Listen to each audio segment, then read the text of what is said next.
There are over 500,000 kids in foster care across the United States, and making sure they're well taken care of takes a village. I'm Erin Lindstrom, and this is Foster Care Aware, a production brought to you by Tidewater Friends of Foster Care with support from the Barry Robinson Center.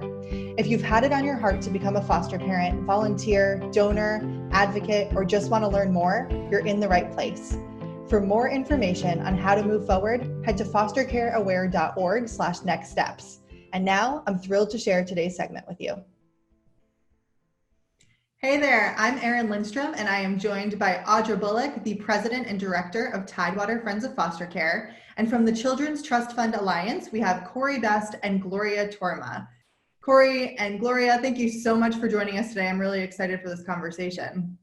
Thank you for having me, and welcome everybody. My name is Corey Best, and my vocation, I like to say, is a family engagement consultant and keynote speaker. I'm a proud member of the Birth Parent National Network through the Children's Trust Fund Alliance. And I believe that my work with the Alliance began almost 10 years ago now. I started out in my community as a volunteer and was vetted and approved for a larger birth parent advisory committee through the Casey Family Programs. And, since that time, I've utilized my platform to advocate for authentic relationships between foster parents and birth parents, and also authentic relationships between systems and parents and constituents at large. The platform, again, which I utilize, is race equity, protective factors, and just authenticity. How might we begin to bring humanity back into human services? So that's it in a nutshell. And I'm also a proud father of a beautiful 11-year-old boy. Brilliant. Fantastic. And I'm Gloria Torma, and I'm so thankful to be here today. Thank you, Tidewater Friends of Foster Care. I am a foster adoptive parent, mom to 4 fun littles. I'm a licensed social worker in child welfare in the state of Nevada, and also and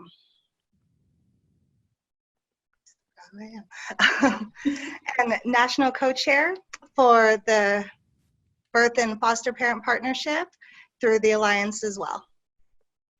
Amazing. That's incredible. Thank you both for being here with us. I know there's a wealth of information that we can provide our audience today. So first, can you explain a little bit about the mission of the Children's Trust Fund Alliance? How did it start? What are the long-term goals?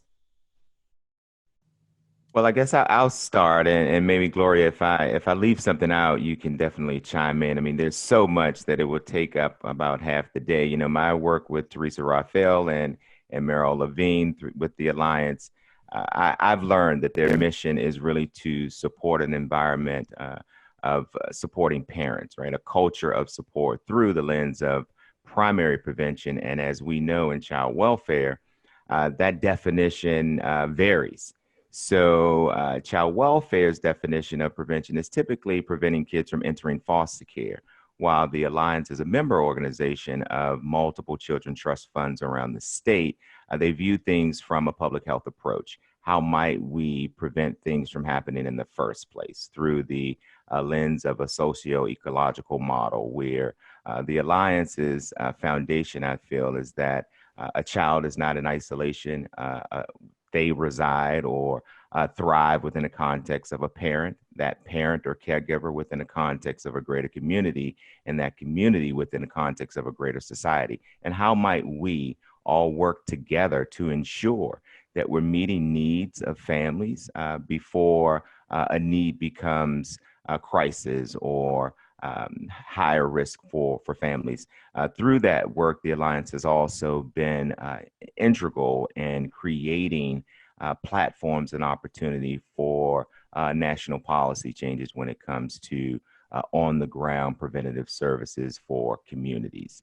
In a nutshell, one organization that I see, maybe small in size but mighty in reach, a lot of influence, and to say that they value the voice of constituents in everything that they have produced or replicated or sort of implemented, I should say, in community has been done through the experiences of those who are most impacted by our larger systems approaches.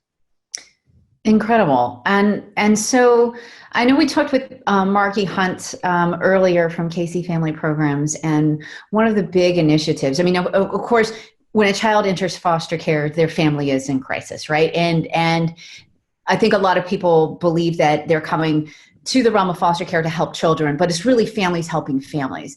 So can you tell us a little bit more about the birth and foster parent partnership and how that really is families helping families? Well, I think the prevention piece that Corey touched upon is crucial. And ideally, we want to prevent children from entering foster care. But the work that we're able to do in systems changes when children do enter foster care, I think is huge. It's so important. The goal of foster care is always reunification with their family of origin. So educating foster parents, educating the community on how to better work with the families of origin to return these kids safely and help families. Not just say, here's your checklist of all the things that you need to do to reunify with your children and for it to be successful, but actually doing life with people. Here's the structure, here's the routine, here's what your child is responding to, here's what they're not, and really just that co-parenting piece, getting beyond the myths of children who enter foster care come from parents who horrifically abuse them and just don't care, doing a lot of myth busting around that about the more accurate reasons a lot of children enter foster care. So can you speak to some of those accurate reasons? Sure. Unfortunately, I don't have the data in front of me, but just speaking from experience, I think a lot of people in the community automatically assume that if a child has entered foster care, that they experience some sort of horrific abuse, when in reality, at least in my state, most children enter foster care due to neglect for a variety of other reasons. Maybe there's just economic issues, and then it becomes an open neglect case. Unaddressed mental health, domestic violence, a lot of things that, of course, impact the child and their development and their safety, but it's not as extreme as people believe it to be, that these children were actually harmed by their parents as much as their parents just didn't have the tools and the skills and the resources and support to safely do what needed to be done. Right, and all those things are very remediable, right? We can wrap services around a family and remedy the situation. And I guess at some point, the court system has deemed that while the family is going through those remedies and the wrap services, that it's not an appropriate place for a child to be. And so they're put into foster care with another family. Now let's talk about the importance of that connection back to family of origin in the health of a child. Well, I'll definitely chime in there. If I may, just touch back on the first question for just a second. Gloria elevated the fact that many children are in care for neglect. I feel that often our systems haven't done the best possible job to set foster parents up for success. And what I mean by that is foster parents are, generalizing for a moment, trained in the belief that poverty sometimes equals neglect. We know that there's a correlation there, but it's also not causation. So when we see that any given year, the numbers fluctuate from 85 to 83 to sometimes 90% of our kids in care today are in care for neglect. Now, there's not a lot of policy around what neglect looks like. So how might we define neglect if in Minnesota in the wintertime, I come from Florida, my son doesn't go to school with a coat on? There's a hotline call because multiple times they've seen my little child without a coat, as opposed to coming to dad and say, do you need some support to get your son a coat? We call a hotline a stranger to intervene.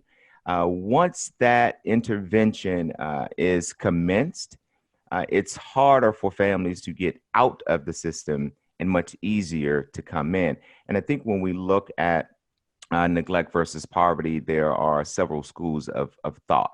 We know that there are lots of variables to why kids are living in poverty, but many of our families are not. You know, the 14% of kids that are in care for egregious sexual, physical, psychological abuse, not to dismiss any of that trauma, but we have created a system around that 14%.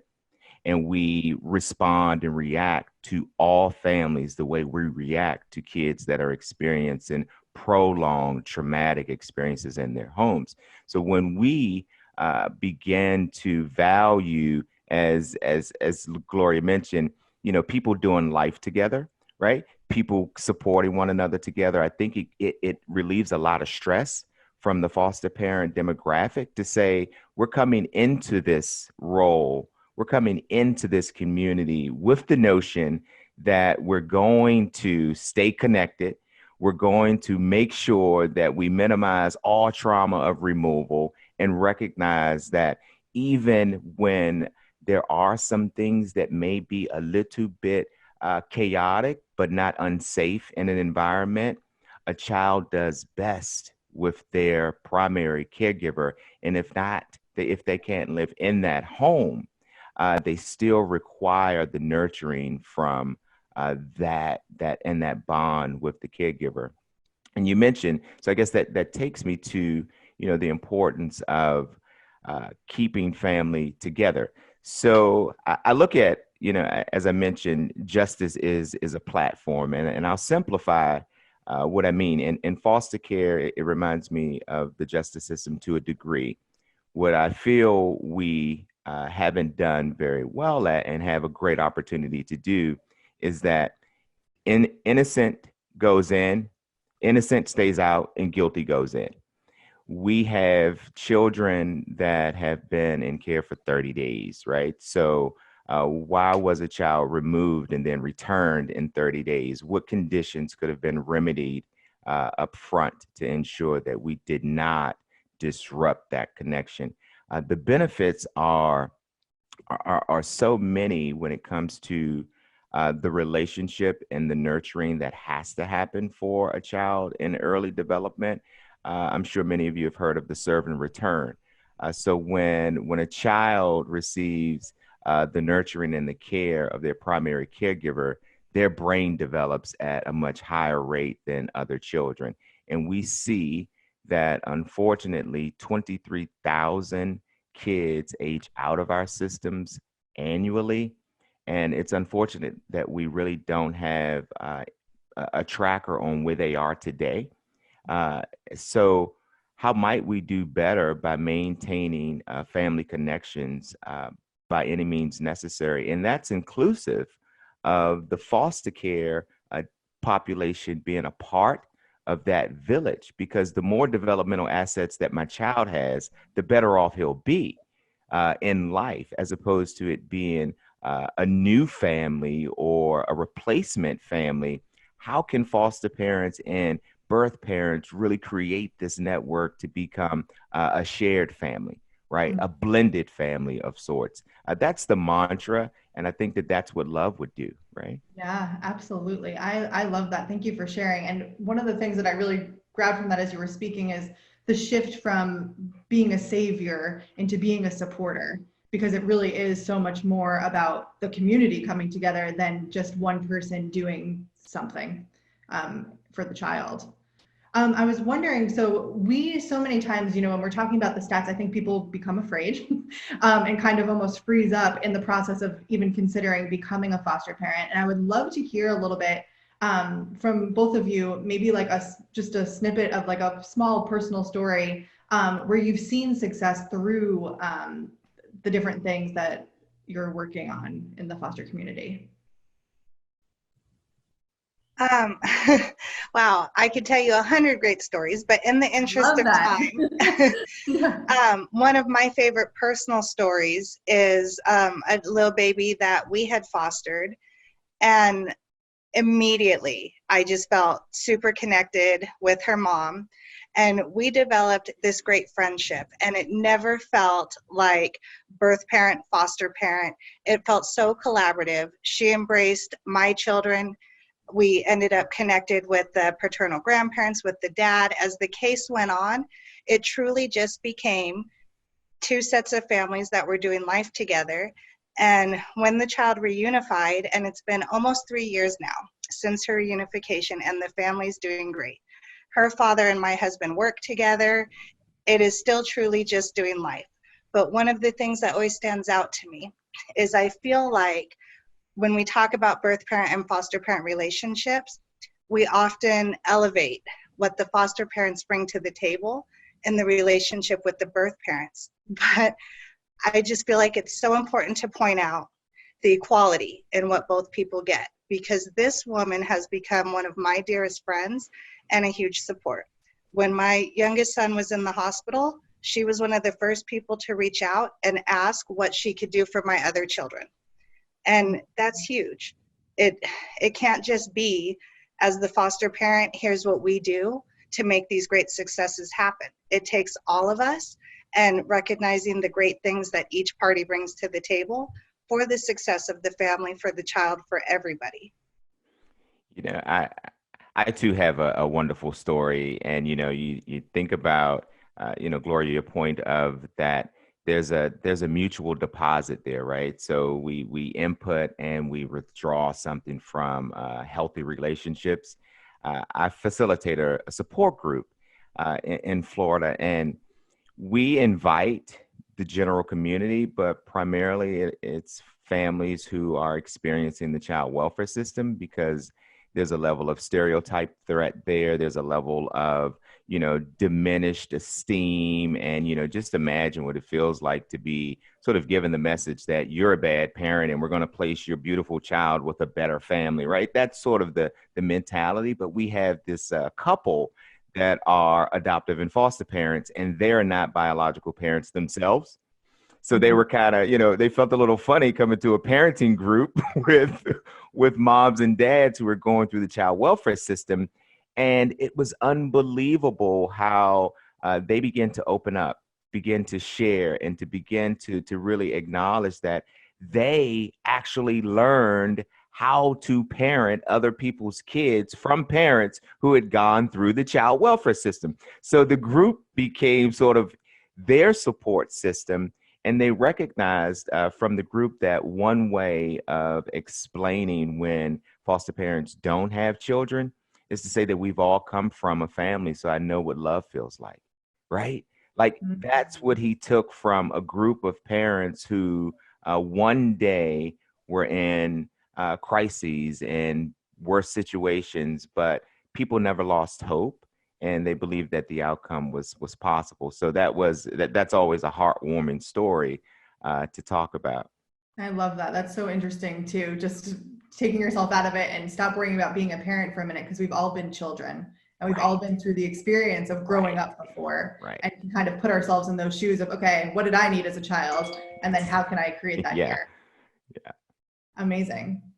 So for people who are watching this and want to know more about the Children's Trust Fund Alliance, where should they go? What's a good next step to learn more? Well, I would say first step would be to go to ctfalliance.org. Once there, and this is a shameless plug, but once there, join the Birth Parent National Network. It is a network that's comprised of birth, foster, systems leaders, providers, nonprofits, all in the journey, I would say, because it's not a fight. We don't want to fight. We want to create a system that obsoletes the old, right? That's basically what we want to do. We want to build something new. And I think we have a great opportunity when we see more foster and adoptive parents that are a part of a larger network of influencers.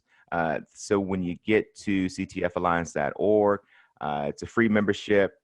You'll get wonderful email and access to a multitude of shareable resources that are infused from birth, foster, and other constituent perspectives. The Alliance also has online protective factors training that I think is amazing for foster parents, especially now that we're sort of in isolation. Take time to manage, what we're putting into our bodies and our minds. And the protective factors is the foundation in which we build this or create this culture of support. Those are just a few, but it's a great resource, and I would encourage everyone to check out not only the policy statements from the Birth and Foster Parent Partnership, but also the strategies matrix. We have some great tools there to talk about how we build relationships. There's a relationship guide that's coming down soon to give tangible steps on how birth and foster parents can actually do this life together. That, we can do away with one day foster parents' front door, birth parents' back door, never coexist. And we recognize that there's no policies to support that behavior anyway, right? Mm-hmm. It's just a myth. We've made that myth real. So we can dispel that. And I know Gloria has a few more.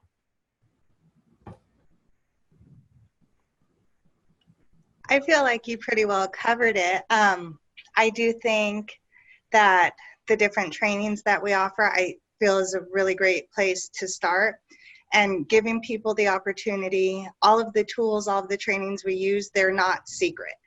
Everybody who participates in these trainings or wants to use these tools can take them back to their jurisdictions and start trying to advocate for systems change. And I think too, what's so great about it is the support. So many people with so many different perspectives come to the table discussing how we would implement these tools, how we look at change. And it's really just a great thing to be a part of for anybody who's interested. Amazing. Fantastic. I so appreciate you all sharing, again, in a very short period of time, this amazing wealth of knowledge that you have, and those very important resources for our foster families. Because as a foster parent, I know we did not get trained in how to really facilitate those relationships. And they're the key to everything. Without relationship, no one moves forward, no one heals. So much appreciate your time and valued input and resources today. Thank you for being with us. Thank you. Thank you. And a big thank you for listening. Foster Care Aware is all about spreading the word about how we can help the kids who are in care in whatever capacity works for you. Tidewater Friends of Foster Care is here to help support you through the journey. Whether you want to be a foster parent, volunteer, donor, or advocate, head on over to fostercareaware.org/nextsteps to learn more.